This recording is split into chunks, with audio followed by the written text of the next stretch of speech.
कक्षा 10वीं के विद्यार्थियों को अध्याय 5 से आईएमपी प्रश्न बता देता हूँ। इस अध्याय में आपको बड़ा कोई भी प्रश्न नहीं पढ़ना है, ठीक है। जो जो मैं कहूँगा बस उतने ही आपको पढ़ने हैं, क्योंकि इस अध्याय से सिर्फ 2 नंबर और 3 नंबर के प्रश्न आपके एग्जाम में आएगा। तो चलो मैं आपको बताता हूँ 2 नंबर और 3 नंबर के प्रश्न में कौन कौन सा पढ़ना है। देखो पहला प्रश्न ये है, 8:14 समानुपात x अनुपात 28 है तो x का मान ज्ञात कीजिए, इसे पढ़ना है, ठीक है। अब यहाँ पे देखो इसे हल कैसे करोगे, तो जब भी इस तरह से अनुपात में रहता है उसे हम बटा में लिखते हैं, और जहाँ पे समानुपात होता है उसे हम बराबर लिखते हैं। फिर x अनुपात 28 को हम x अपान 28 इस तरह से लिखेंगे। तो यह गुणा होगा मानों का, इसका गुणा इसके साथ हो जाएगा, ठीक है, और इसका गुणा इसके साथ। तो हम क्या करेंगे, गुणा कर देंगे, ठीक है। तो ये वाला हिस्सा ना डायरेक्ट मैं हटा देता हूँ। यहाँ पे क्या करेंगे, 28 बस को यहाँ पे ले जाएंगे, क्योंकि मुझे x अकेला चाहिए। तो आपको डायरेक्ट ना ये टॉपिक देखने को मिलेगा, ठीक है। देखो 8 गुणित 28 14, नीचे में 14 एकम 14 दूनी 8 दूनी 16। तो ये आ गया, कितना आ गया, 1 मिनट, यहाँ पे आपको दिखाई नहीं दिया। अब देखो, ठीक है, x का मान देखो, तो 8 गुणित 28 अपान 14, 14 एकम 14 14 दूनी 28, 2 बार में 28 कट गया, तो 2 और 8 गुणा कर दोगे 16 आ जाएगा, ठीक है। यही तरीका है समानुपात के प्रश्नों को हल करने का। 1 2 3 4, यहाँ भी 4 पद है, तो देख सकते हो सेम टू सेम प्रक्रिया हुआ है, और x का मान कितना है, 40 आया है।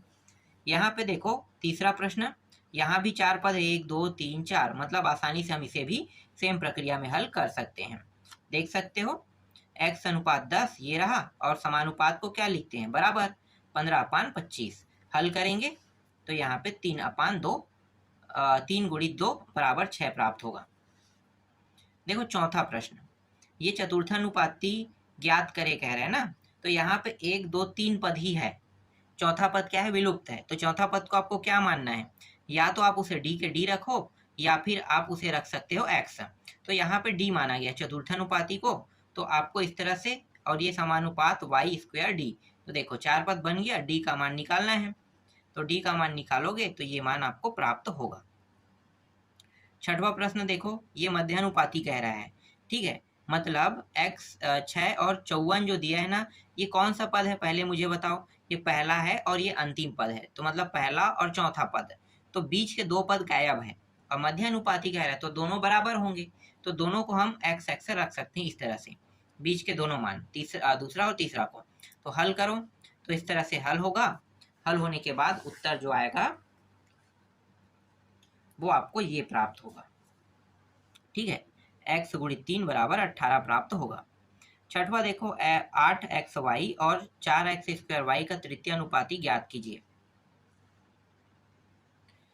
ठीक है। तो इसको हल करोगे तो देखो पहला दूसरा तीसरा चौथा, कितने पद है भाई, पहला दूसरा, ठीक है, 2 पद है, और तृतीय अनुपाती ज्ञात करने के लिए कहा है।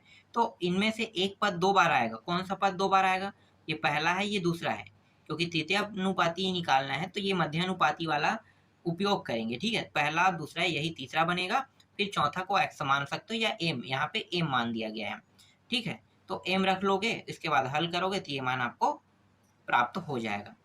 यहाँ पे देखो सातवां प्रश्न, a और c का मध्यानुपाती, यहाँ भी मध्यानुपाती बोल रहे b है, तो सिद्ध करे कह रहा है, ठीक है। सिद्ध करना है तो और आसान प्रश्न है, फिलहाल ऐसे प्रश्न अभी एग्जाम में आना बंद हो गया है, फिर भी देख लेते हैं, ठीक है, क्योंकि 2 नंबर और 3 नंबर के प्रश्न आपके एग्जाम में यहाँ से आएगा ही आएगा। तो देखो a और c का मध्यानुपाती b, ठीक है, तो इस तरह से आपको हल करना है, ये आ जाएगा। ये वाला प्रश्न मैं आपको नहीं बताऊंगा, ठीक है, ये आएगा ही नहीं, 8वां प्रश्न कोई भी कंडीशन में नहीं आएगा, इसलिए डायरेक्ट 9वां में आते हैं।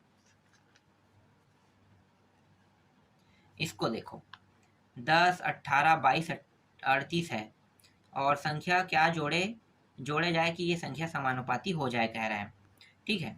तो देखो इस तरह से, और इस प्रकार से आप हल कर सकते हो। तो 10 के साथ सभी में, 18 के साथ, 22 के साथ, 38 के साथ x से जोड़ा गया है, 4 पद बनेगा, इस तरह से आपको हल करने हैं, और अंत में x का मान 2 प्राप्त हो जाएगा। इसके बाद ये वाला प्रश्न देखो, ठीक है, a b c d सिद्ध कीजिए कह रहे हैं, ये सिद्ध करना है आपको। तो देख लो a b बराबर c d, ठीक है, इसे हम ऐसे लिख सकते हैं, दोनों में k को क्या करेंगे, यहाँ पे देखो k ले लिए, ठीक है, आगे हल करो। देखो बायां पक्ष लेके चलेंगे, ये पूरा हल होते जा रहा है। ठीक है, ए स्क्वायर बी स्क्वायर मतलब ए का मान क्या हो जाएगा, ए का मान बी के है और सी का मान कितना है, डी के है। ठीक है, बस उसी बस को माना है, माने हैं ए और सी को ना, बाकी को नहीं माने हैं। तो जैसा है वैसा लिखते रहेंगे बाकी को, इसके बाद हल करते जाएंगे, हल करते जाएंगे और अंत में क्या आ जाएगा, के का स्क्वायर प्राप्त हो जाएगा। ये के का स्क्वायर ये बता रहा है कि दोनों दायां पक्ष और बायां पक्ष सिद्ध हो रहा है। देखो ना, यहाँ भी और यहाँ भी दोनों में सेम आ रहा है ना। आगे देखो 11वां प्रश्न को देखो, 1 + x और 3 + x 6 + x हो तो x का मान ज्ञात कीजिए। अब x का मान ज्ञात करना है तो यहाँ पे एक पद गायब है। कौन सा पद गायब है, तो ध्यान से अगर देखोगे तो आपको पता चलेगा कि ना ही ये इन्होंने कहा है कि तृतीय पद ज्ञात करना, चतुर्थ का है। तो समझ में आ गया कि यहाँ पे मध्यानुपाती का नियम लगेगा, मतलब एक पद 2 बार आएगा, हमेशा बीच वाला पद 2 बार आएगा। ठीक है, मध्यानुपाती लगेगा, ये आपको सेंस करना है। कैसे पता करोगे, जब कुछ नहीं दिया रहता है तो आपके दिमाग में यही प्रश्न आना चाहिए कि कोई ना कोई पद गायब है और गायब पद के बारे में नहीं बताया गया है, इसका मतलब दूसरा पद गायब है, और दूसरा पद गायब है तो दूसरा पद और तीसरा पद सेम रहेगा।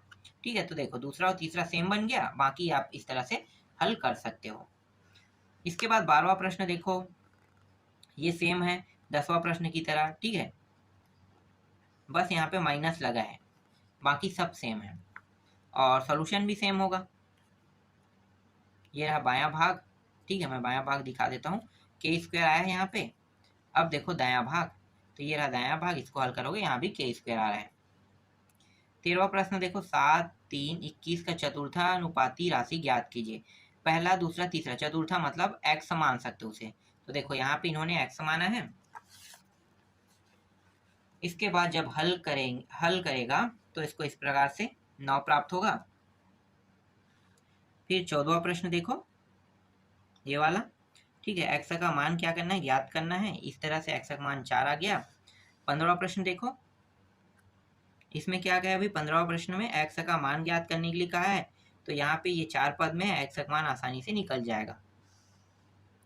16वां प्रश्न देखो, 16वां में कितने पद है, 1 2 3 4, ये भी आसानी से हल हो जाएगा, 4 पद है, कोई पद अभी विलुप्त हमें नहीं दिखाई दे रहा है ना। फिर 17वां प्रश्न दिखाता हूँ मैं आपको, ये वाला प्रश्न देखो 17वां प्रश्न है। ठीक है, इसमें कितने पद है, 1 2 3 पद है, एक पद विलुप्त है, तो ये वाला पद क्या करेंगे, 2 बार लेंगे। ठीक है, जैसे कि यहाँ पे आप देख सकते हो ये 2 बार लिया है, तीसरा और चौथा, दूसरा और तीसरा, बाकी हल आपका सेम होगा। ठीक है, हल करने पर x का मान -6 आ जाएगा। फिर 18वां प्रश्न देखो, इसमें भी x का मान ज्ञात करना है, तो यहाँ भी एक पद विलुप्त है, कौन सा है, 5 + x, एक पद यही होगा, दोबारा रिपीट होगा, मतलब 2 बार आएगा। देख सकते हो ये रहा 2 बार आया है। हल करोगे तो x का मान कितना प्राप्त हो जाएगा, 1 प्राप्त हो जाएगा। अब बड़े प्रश्न में देख लेते हैं, बड़े प्रश्न इस अध्याय से नहीं आएगा, लेकिन मैंने 4 प्रश्न कम से कम टिक किया है, उनको देख लेते हैं। ठीक है, ये वाला प्रश्न है, एक मैंने टिक किया है, टंकी वाला, पढ़ने में कितना समय लगेगा, इसको मैंने टिक कर दिया है, इसका उत्तर देख लेना। वार्षिक पेपर में यहाँ से प्रश्न नहीं बनेंगे ना, बड़े 4 नंबर नहीं, 6 नंबर का नहीं बनेगा यहाँ से, तो इसीलिए मैंने संख्या कम दिया है। इसके बाद इसको देखो, ये वाला एक थैले 1 रुपये 2 रुपये 5 रुपये वाला है ना, इस प्रश्न को देख लेना। ठीक है, बना के ट्राई करना, बहुत सारे प्रश्न दिए हुए हैं इसमें, सबको मैंने टिक नहीं किया है, जो नहीं आएगा उसको टिक करने का कोई मतलब ही नहीं है। ये वाला प्रश्न भी मैंने टिक किया है, इसको भी देख लेना। ठीक है, सिर्फ 4 प्रश्न मैंने टिक किया है, और ये रहा अंतिम प्रश्न, ये वाला 11 मकड़ियों 11 दिन वाले, ये वाले प्रश्न को मैंने टिक किया है।